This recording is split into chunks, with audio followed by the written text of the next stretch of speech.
সাহেব মুফতি জসিমউদ্দিন রহমান হাফিজাহুল্লাহ দোয়ার মাধ্যমে ইনশাআল্লাহ আমার সবার শেষ করবে। আমি যারা আজকে আমি সাহায্যেন তাদেরকে ধন্যবাদ জানাচ্ছি, মিডিয়াকে ধন্যবাদ জানাচ্ছি এবং আমাদের ট্রাফিক বাইরে যারা সহযোগিতা তাদেরকে ধন্যবাদ জানাচ্ছি। এবারে আমি আমার বক্তব্য শেষ করছি।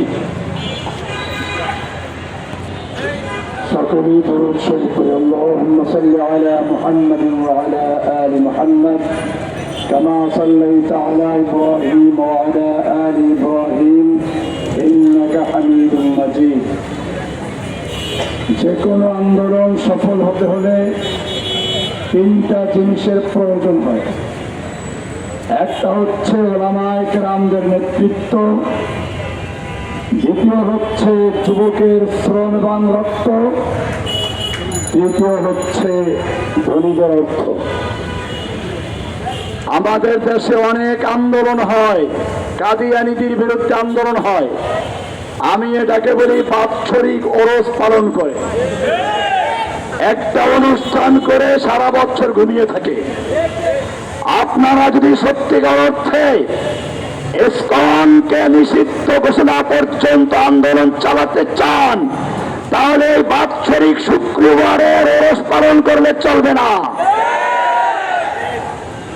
জেনে রাখবেন, ইসকন এই বাংলাদেশে একটা গৃহযুদ্ধ লাগানোর জন্য চক্রান্ত করছে।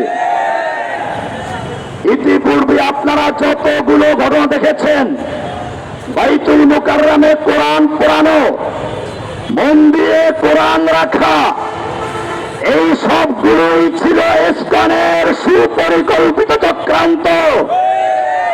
এদেশে একটা গৃহযুদ্ধ লাগিয়ে ভারতের সৈন্যদেরকে বাংলাদেশে ঢুকিয়ে এদেশের ভিতরে একটা অরাজকতা তৈরি করা, এদেশের স্বাধীনতাকে বিভঙ্গ করার চক্রান্ত চলছে। সেজন্য আমাদেরকে মনে রাখতে হবে, ওদের পাঠানো ফাঁদে পা দেওয়া চলবে না। আন্দোলন করতে হলে ব্যাপক শক্তির প্রয়োজন। এজন্য আপনাদেরকে বাংলাদেশের গ্রামে গঞ্জে পাড়ায় মহল্লায় সব জায়গায় এই তাওহীদি জনতার কমিটি গঠন করতে হবে, শক্তি অর্জন করতে হবে। শক্তি যদি না থাকে, দুনিয়ায় কেউ তাকে ভয় করে না। যত চিল্লাত 70 বছর ধরে ফিলিস্তিনি মুসলিমরা মিছিল করছে, বিশ্ব মুসলিমরা চিৎকার করছে, বিশ্ব বিবেকের কানে যায় নাই। যেই মাত্র পশ্চিমা শ্বেতাঙ্গ একটা নায়িকা টিকটকে এসে বলেছে আমার আর সহ্য হয় না, আমি ফিলিস্তিনি সহ্য করতে পারি না, এটা দেখে বিশ্বের কোটি কোটি মানুষ তাদের পক্ষে দাঁড়িয়েছে। মনে রাখতে হবে, আজকে মুসলিমদের এই দুরবস্থা কেন? আল্লাহর নির্দেশ রয়েছে,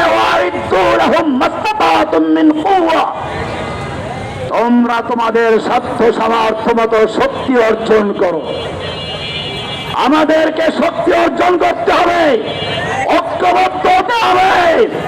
ওলামায়ে কেরামদের যে দেখবেন কাদা ছোড়াছুড়ি হচ্ছে, একজনে মুখস্থ করে ভুল করেছে আর তা নিয়ে কেবল বক্তব্যবাদী চলছে, এটাও একটা ইসকনের চক্রান্তের অংশ।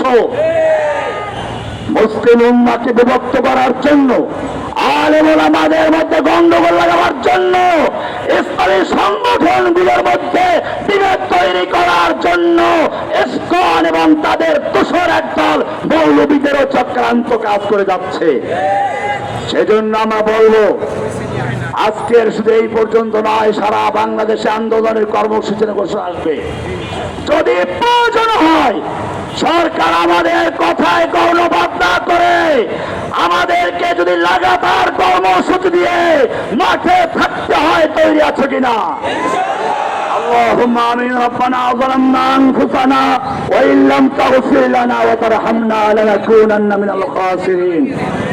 রব্বুল আলামিন, এই কয়েকজন তাওহীদি জনতা আমরা একাত্র হয়ে ঐতিহাসিক শাপলা চত্বরে বসে, যেখানে তোমার নবীর শান মান রক্ষার জন্য, যেখানে নাস্তিক ব্লগারদের কটূক্তির জবাব দেওয়ার জন্য এইখানে তাওহীদি জনতা বসেছিল, রাতের অন্ধকারে বাতি নিভিয়ে তাদের উপরে গণহত্যা চালানো হয়েছিল। রব্বুল আলামিন সেই শহীদদের রক্তের উপরে দাঁড়িয়ে আমরা তোমার কাছে ফরিয়াদ করছি, রব্বুল আলামিন তুমি আমাদের সকলকে কবুল মঞ্জুর করুন। আমি আল্লাহ, ইয়া আল্লাহ, যদি প্রয়োজন হয় এই বাংলাকে রক্ষা করার জন্য, মুসলিম ভূখণ্ডকে বাঁচানোর জন্য, এদেশের ইসলামকে রক্ষা করার জন্য আমাদের বুকের তাজা রক্ত দিতে হয়, তুমি আমাদেরকে সেজন্য প্রস্তুত থাকার তৌফিক দান করো।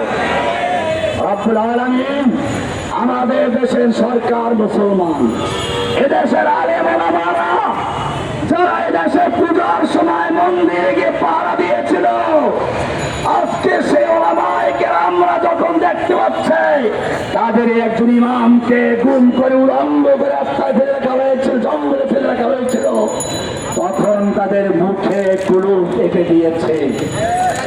রব্বুল আলামিন, এই বোমা শয়তানদের মুখ খুলে দিয়ে পশ্চিমবঙ্গের মাঠে আসার তৌফিক দান করো। এদেশের যে সকল মিডিয়া, হিন্দুদের মন্দিরে হিন্দুরা কোনো চক্রান্ত করে আক্রমণ করলে তোলপাড় করে দেয়, আজকে সেই মিডিয়াগুলো চুপচাপ বসে আছে।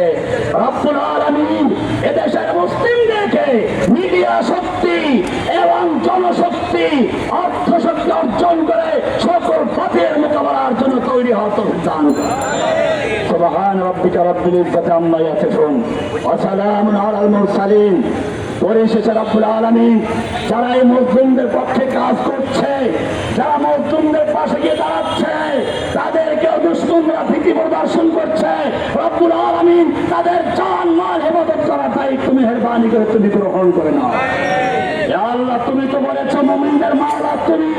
ইয়া আল্লাহ, তুমি বলেছো ফাইনাল ইজ্জাতা লিল্লাহি জামিআ, সকল পাওয়ারের মালিক তুমি। আল্লাহ, তোমার কাছে আমরা শক্তি চাই, পাওয়ার চাই, তুমি আমার অভিভাবক, আমাদের মাওলা, মেহেরবানি করে আমাদের তুমি কবুল মঞ্জুর করো। ইয়া আল্লাহ, সুবহান রাব্বিকা রাব্বিল ইজ্জাতি আম্মা ইয়াসিফুন ওয়া সালামুন আলাল মুরসালিন ওয়ালহামদুলিল্লাহি রাব্বিল আলামিন।